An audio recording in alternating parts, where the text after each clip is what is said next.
pasa amigos, my name is Ash, and today I want to get into everything we know so far about the long-awaited sequel to a massively popular shooter-looter franchise, Borderlands 3. First, a teaser trailer confirmed the game's existence, and then shortly after, the official release trailer was dropped by Gearbox at PAX East. And since then, the entire community has definitely been hyped about what's to come in the relatively near future. And let's start there. What does near future mean, as far as when we will actually get to play Borderlands 3? The answer to that question, at least for me, was relieving, as sometimes games get announced a full year or even 2 years before their actual release date. But in this case, we will only be waiting 5 short months, as Borderlands 3 will release on Friday, September 13th on all platforms. The apocalyptic shooter will also be joining the PC world as an Epic Store exclusive, meaning it will not be featured on Steam or any other PC platform until April of 2020. That move is an entirely different story, and one that has a cloud of controversy surrounding it, even before Borderlands announced it would be joining the Epic exclusive bandwagon, but I digress. Next up, we have some interesting official news as well as reliable leaks about the heroes and villains we will be playing as and facing off against come this September. Much like the previous Borderlands titles, we will be playing and fighting as Vault Hunters. Each Vault Hunter possesses unique abilities, skills, and personalization.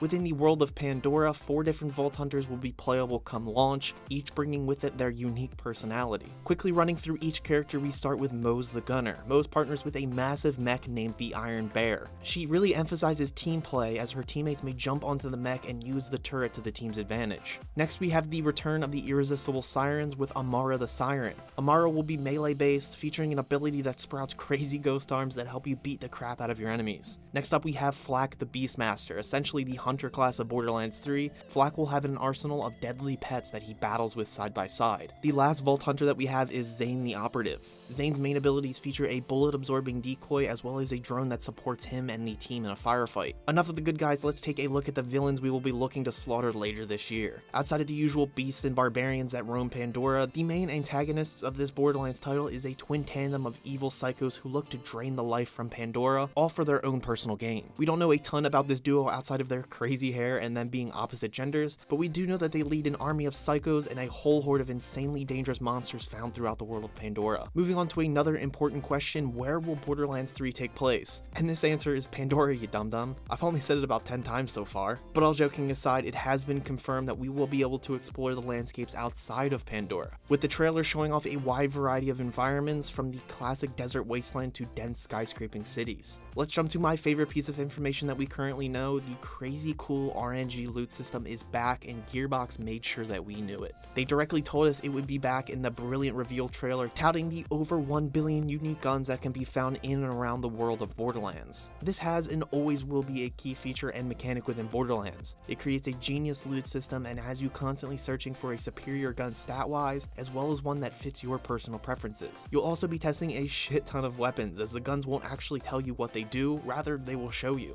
During this militarized version of show and tell, players will find guns that do some absolutely crazy stuff, from guns that literally launch insults at your enemies to weapons that launch, quote, self-propelling bullet shields. The final piece of great news dealing with the looting system is that during co-op play, teammates will not be competing for loot with those loot goblins you call friends. This is a great move by Gearbox, and I think we can universally agree on that front. Moving on, Claptrap is back. We don't know if he's good or evil. Anyway, moving along to the money portion of the video, the base game will obviously cost the typical $60. However, the rest of this price list is anything but ordinary. Borderlands 3 will have 3 different purchasable game bundles outside of the core $60 game. I'll have a graphic on screen showing each bundle and what they will contain. I just wanted to touch on this because not many games have a massive package of editions like this, especially an edition that costs $250. It's hard to say if this GameStop exclusive bundle is worth it, but value is all up to the consumer. I'll let you be the judge here, as the collector's edition comes with the game, deluxe bonus content, whatever that's worth, the season pass, and a whole lot of physical merchandise. I'll have the full list on screen, but the major items of note are the diamond loot chest replica, 10 character figurines, a cloth map of the galaxy, among many other treasures. Finally, we will end with a random note that I found interesting and uplifting for the product we are likely to receive this September. That random detail is the fact that 90% of the crew at Gearbox has been diligently working on this installation in the Borderlands franchise. This number is rather confidence boosting for me and many others, as gaming developers have tendencies to split the company in order to work on multiple projects at once. This isn't the case here, as it seems Gearbox is all hands on deck for Borderlands 3. Oh, and PS, It seems we will get some answers and closure for the original Borderlands ending, as someone has deciphered the Morse code found in the reveal trailer, and it reads who is the Destroyer and where is the first Vault Hunter. The first Vault Hunter battled the Destroyer at the end of the first Borderlands, and it is being speculated we may see a return of our original protagonist as well as the original boss. Anyway, that will do it for this video. Make sure you hit like, click or tap that subscribe button to become the heart of this gaming channel, and be a part of the conversation in the comments below by telling everyone how you feel about any and all of today's information and if there's anything that I've missed. And for more gaming analysis, news, reviews, and opinions, stay here on Ash Heart.